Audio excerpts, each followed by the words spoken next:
tiifiyada caalamiga ee gobolka Minnesota gaar ahaan magaalada Minneapolis ayaa waxaa loo soo bandhigay wiilkii yaraa ee mucjisada ahaa ee ka soo dhacay 11 dabaq xaafadda Soomaalida u badan tahay Cedar.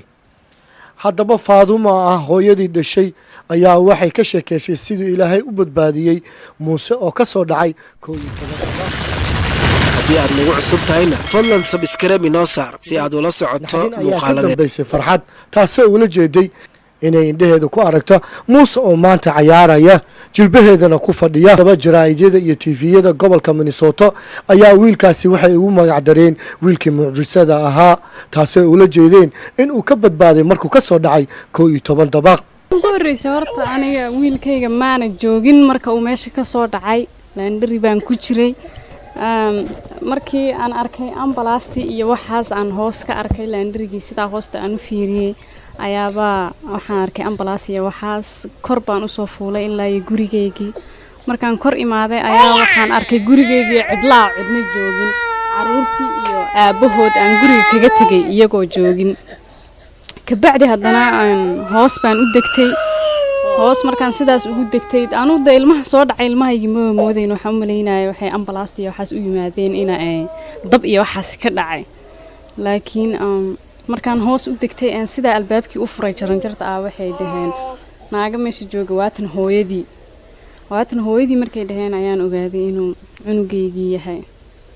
marka aad baan u xumaaday wallaahi. hooyadee waa la dareemi karaa hooyo ilmo ka soo dhacay sida ay dareemi karto iyo meesha uu ka soo dhacay 11 floor meel daanu ilmo nool baa marka meesha ku jooga ma waan islahayn waxaan isdahay ilmaagi mar hore uu kala googo'ay uu dhintay. marka alxamdulilaahi rabbil caalamiin maanta cunugeygiyo Ilaahay baa mahad iskale aan maanta ila ciyaarayo ila hadlayo oona handicap noqoninoona gacmaha yar uu ka jajabay iyo waxaas ma ogiya ana maskaxdana waxba ka qabin. aad iyo aad baan maanta u faraxsanahay. kiin hooyaanahay aad baan u naxay wallaahi marka aan sidaa meesha aan ka soo baxay indhahan horta marka hore waxba aan ka arki waayay. markay naagii dhaheen waatan hooyadii een ogaaday inuu cunugeygii yahay wadnaha qac yiri indhaha dhanaa i madoobaaday waxba waan arki waayay. wallaahi dhowr jeer baan kufay meesha xataa markii waan kacay dadka ii sheegay xataa inaan kufoon kacay ismaan ogeyn laakiin dadka igu yiri waad ku kufaysay markii.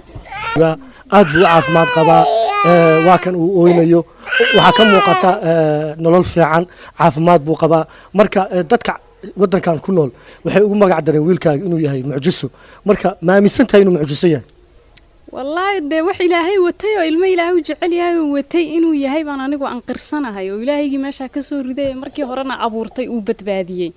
taasaan qirsanahay anigu. bilaahi horta arrintaasi de hooyo kasta oo ama Soomaali ahaata ama hooyo kasta oo wax dhashay arrintaas ilmaheeda hadduu ku dhici lahaa horta sidii ay dareemi lahayd baan anigu maanta aan dareemay oo ogahay.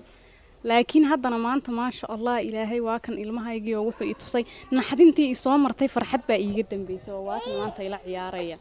marka alxamdulilaahi rabbil caalamiin Ilaahay waxa soo wax Ilaahay lagu mahadiyo weeyaan. Muuse magaca Muuse haddaba wiilkan yar waa Muuse waa wiilkay ugu magac dareen mucjiso taasoo macnaheedu ahayd in uu ka soo dhacay dabaq 11 xaafadda Soomaalida u badan tahay ee Cedar. Zakariya Aadan Universal TV North America.